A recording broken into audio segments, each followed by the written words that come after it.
Now, the reconstitution of IEBC continues to elicit debate in the country, with different quarters calling for its reconstitution quickly, placing that particular mandate on the head of state, who now says the issues to do with IEBC are in the corridors of justice.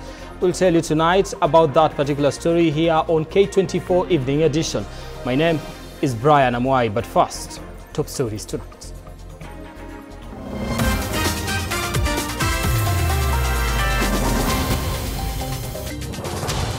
Tonight on Evening Edition. You have to be a fool to be forced to sign the wrong thing. President William Ruto denies claims that he forced governors to sign a multi-billion equipment deal with SHA and states that leasing is voluntary and conducted within procurement laws. The Controller of Budget, Margaret Nyakango, raises alarm over the ballooning pending bills in counties, attributing the crisis to low collection of on-source revenue. Also tonight, Kiambu Senator Karungo Wathangwa denies being involved in the Limuru funeral fracas, blasting the DCI over failure to undertake their mandate and bring the culprits to book. And clinical officers and medical interns stage protests over alleged discrimination, salary delays and corruption while issuing strike threats this December.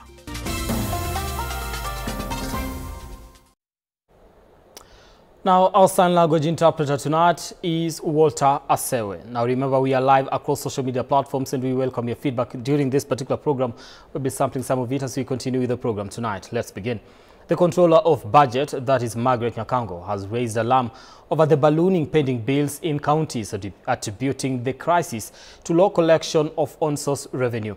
Counties are struggling to match their ambitious budgets with realistic revenue targets, now creating shortfalls that further exacerbate the pending bills crisis. At the center of this financial storm is Nairobi County, which collected only 2.2 billion in the first quarter of the 2024-2025 fiscal year against a target of 20 billion Kenya shillings.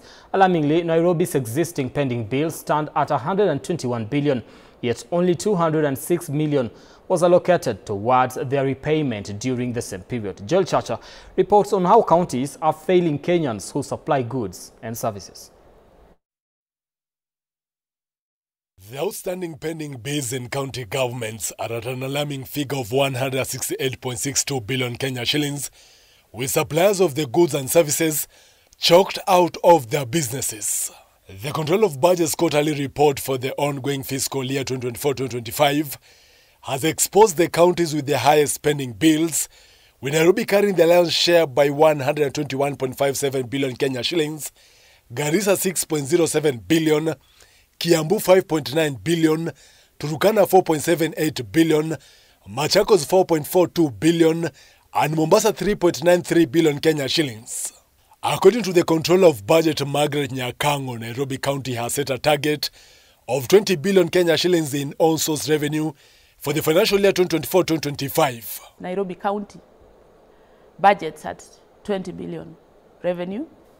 So they make commitments based on that 20 billion. However, at the end of the period, they only collect 12 billion. So what do you think happens between the 20 and the 12? So they create spending bids of 8 billion. Absolutely. You could have very high hopes, but those hopes must be based on solid assumptions. Now, if you then make those assumptions, then you must follow through to ensure that those assumptions are still correct within the year. However, only 2.2 billion Kenya shillings has been collected in the first quarter, creating a shortfall that is expected to worsen the already massive pending bills burden. Nairobi, despite leading in pending bills, allocated a mere 206 million Kenya shillings to settle the pending bills. Economists warn that such minimal allocations deepen financial inadequacies. One of the things that is eroding trust between the Kenyans, between the governments, whether counties or national, with its people, is the fact that we cannot do business together. The fact that I cannot do business with you, and if I do business with you as a government, you're going to rob me. Because pending bill, actually, if somebody has not been paid for the last 10 years, that is just somebody, actually governments, robbing its people. About 2 or 3 banks that are about to close their branches in Kisii on account of lack of circulation of money. It has also emerged that counties have spent a total of 5.6 billion on development during the first quarter. However, 10 counties failed to allocate any funds for development projects, which include Nairobi, Baringo, Elgeyo Marakwet, Kajiado, Kisii, Lamu, Nyandarua, Tana River, Uasin Gishu and West Pokot. However, the Council of Governors has defended its members, citing late disbursement of the equitable share, which arrived after the first quarter. So we're not being fair to these governors. And you know some of them are first-time governors, they're politicians. Sasa wanapigwa sana na wanasiasa wenzao. So all we're asking is, please, let's have accurate report. Counties that performed well in the collection of on-source revenue are Tana River, Narok, Samburu, Garissa and Elgeyo Marakwet. On the flip side, the poorest performers were Marsabit, Kajiado, Nyamira, Bungoma, Machakos, Kericho, Kisumu and Bomet. Meanwhile, the debate over counties operating multiple bank accounts continues, with officials defending the practice as legal and essential for efficient operations. One of the things that normally can be overlooked, and you know, system audits is just to ensure that this is the bank account revenue is supposed to be collected, and it's where it's going. Joel Chacha, K24 TV, Nairobi. All right, now President William Ruto has made it clear that he will not tolerate any corruption in the management of the SHA during his tenure. He emphasized that corruption will become a thing of the past, as the procurement process for equipment and drugs is now thoroughly vetted by experts. The president also addressed claims from individuals who alleged they were forced to sign contracts for the procurement process, labeling them as false, insisting there was no coercion involved. Meanwhile, Deputy President Kithure Kindiki acknowledged that SHA was in its teething stage, but assured that they are actively listening to feedback from Kenyans, as Electin Odera now reports. Today, President William Ruto made a firm stance on the management of the new health insurance cover, SHA. The project. Having been disgruntled by the running of former health insurance cover, NHIF, which he says was marred by excessive corruption. The challenges of fraud and corruption that had bedeviled the NHIF, they will never be, as so long as I am in charge, they will never be in our universal health coverage plan. While attending the Kilifi Investment Summit, President Ruto warned individuals claiming to have signed procurement contracts with the national government, calling them liars. Nobody was forced. And nobody, you have to be a fool to be forced to sign the wrong thing. And you actually sign. You know, and you go and announce that I was forced. He expressed strong disapproval of such false claims, emphasizing the need for transparency and integrity in government dealings. We have costed the equipments, we have costed the drugs, we have costed the services with experts. The procurement of any equipment, the one that I see people talking about in the media, there was a procurement process. It was carried out between the counties and the national and the Ministry of Health. There is no obligation on any county to get any equipment from any supplier. Elsewhere, Deputy President Kithure Kindiki has admitted that SHA is still facing challenges, but they are collecting views from Kenyans to make it better. Mfumo mpya wa afya kwa wote ambao tumeanza kama miezi miwili imepita hivi sasa, uko na changamoto kadha kwa kadha. Serikali inasikiza maoni ya watu na mashirika mbalimbali ambao wanachangia katika kuboresha mfumo huu. Tutaendelea kusikiza na kuboresha zaidi mfumo huu. Speaking at the graduation ceremony of KMTC students in Nairobi County, Kindiki, who was joined by CS for Health Deborah Mulongo, encouraged the graduates to become ambassadors for SHA in order to help boost enrollment in the program. Isikuwe ya kwamba bima ya afya ni ya watu wachache ambao wako na mishahara. Kila mtu katika taifa letu la Kenya awe na bima ya afya, apate matibabu na apate msaada wakati amepatwa na matatizo ya ugonjwa. We are prioritizing the deployment and retention of skilled professions, and we count on you as KMTC alumni to lead this charge. Electin Odera, K24 TV. Now, the stalled process of reconstituting the Independent Electoral and Boundaries Commission (IEBC) continues to raise serious concerns nationwide, with stakeholders urging the government to fast-track the process. Now, critics argue that the president's hands are currently tied due to a pending court case that must be resolved before the exercise can proceed. This comes as the National Council of Churches of Kenya, NCCK, threatens to lead nationwide demonstrations to pressure Parliament and the judiciary to accelerate the reconstitution of the IEBC. The term of the last IEBC commissioners, led by former chairman Wafula Chebukati, ended in January 2023. The country has been without a functional electoral body. This has left several constituencies and wards without representation due to the death of elected leaders in the 2022 elections and the nullification of others' victories by the courts. Additionally, some leaders vacated their positions after being appointed to the cabinet. Now, nearly 2 years later, no new commissioners have been appointed, despite growing calls from various leaders for President William Ruto to act urgently. However, legal hurdles have complicated the matter. The president did constitute a selection panel. This is a selection panel that is supposed now to recruit, supposed to call for applications, shortlist, and recommend names for appointment. Once the names have been settled on, they are supposed to undergo parliamentary approval and the whole of that chain. A court case is challenging the formation of the 9-member selection panel for appointing new IEBC commissioners, with the Wiper Party leader Kalonzo Musyoka being accused by the National Labour Party of derailing the process. Where does His Excellency President William Ruto come in the stalemate that is happening within the constitution of the IEBC? Nowhere.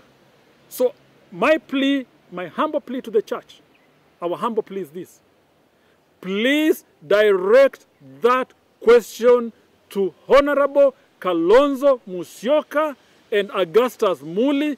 Call them and sit them down. The controversy stems from the Azimio Coalition's nomination of Ambassador Koki Muli to represent the coalition on the selection panel. The Wiper leader had submitted the name of one of Azimio's 3 representatives in the political party's liaison committee. However, the political party's disputes tribunal ruled in favor of NLP's nominee, Augustus Muli, as the rightful representative. The decision has caused a standoff, delaying the formation of the panel and consequently the appointment of new commissioners. Azimio has tried to sit down, but because some people are so focused on influencing the next IEBC, we are not heading anywhere. But I want to state today categorically that I am even willing to step down so long as we know that the person who sits in that selection panel is somebody who will serve this country. Kalonzo Musyoka criticized the political party's disputes tribunals committee's decision, accusing it of failing to uphold the principle of gender equality in its ruling. He argues that the tribunal's decision undermines the inclusivity required in such a critical process, further complicating the situation. We have been very clear as ODM that it is important to have IEBC in place. Remember, our party led nationwide demonstration And one of the issues that we were engaging in those nationwide demonstrations was the issue of electoral justice. The absence of an electoral commission continues to stall by-elections and threatens the integrity of Kenya's democracy. Constitution timelines in boundaries delimitation, throwing the country in a constitutional crisis. Brian Amoai, K24, Nairobi. Now away from that, Kiambu Senator Karungo Wathang'wa today honored summons by the Directorate of Criminal Investigations regarding the chaos witnessed during a funeral service last week in Limuru constituency, Kiambu County. Wathang'wa has vehemently denied being involved in any fracas, blasting the DCI over failure to undertake their mandate and bring the culprits to book. His arrival was marred with heavy police presence witnessed at the Kiambu Road-based agency. Just a day after the vocal Kiambu senator and his counterparts allied to ousted DP Rigathi Gachagua was summoned to Nyeri County to record a statement over the chaos in Limuru last week. Karungo Wathang'wa was today summoned at the DCI headquarters along Kiambu Road. The Kiambu senator made his way to the DCI headquarters early morning and remained at the DCI premises for the better part of the day. However, in a phone call, Wathang'wa reiterated that he had no information to offer to the authorities regarding the chaos, insisting that it is the responsibility of the police to ensure the culprits are brought to book. They're saying that they're investigating assault, damage of property in Limuru, that Bibirioni funeral.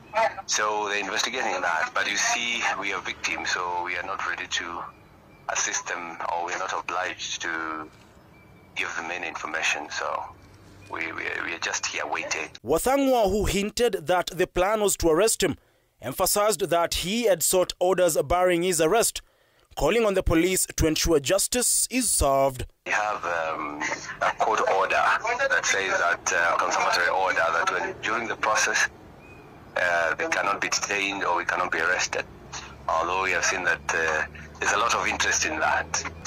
So, but we are not saying anything. We have elected to remain silent and asking them to do a public inquiry. I mean, they should advertise that anybody who was there and has information can come out, because it happened in the full glare of the people. Ndegwa Njiru, the advocate representing the first-time senator, was quick to slam the investigative agency, decrying why allies of the former Deputy President Rigathi Gachagua were being harassed by the state, despite them being victims during the melee. Two individuals are summoned, and you can see the water cannons, the tear gas, the battalion that has been that has flooded the Kiambu Road. Just because two individuals have been summoned, they should apply those resources to investigating the fracas that were at Limuru, not misapplying and misappropriating our resources. And there is nothing that is going to silence the Kenyans. Wathang'wa, through his social media accounts, narrated how he had been held up at the DCI headquarters since early morning, expressing his innocence and that of his counterpart and former Limuru MP, Peter Mwathi. Wathang'wa further noted that he had been left at the boardroom for the better part of the day, having had nothing to say. Ian Keitani, K24 TV, Nairobi. All right, now that story by Ian Kitani takes us to our first break here on K24 Evening Edition. Do not go too far, because we'll be back in a few with more stories.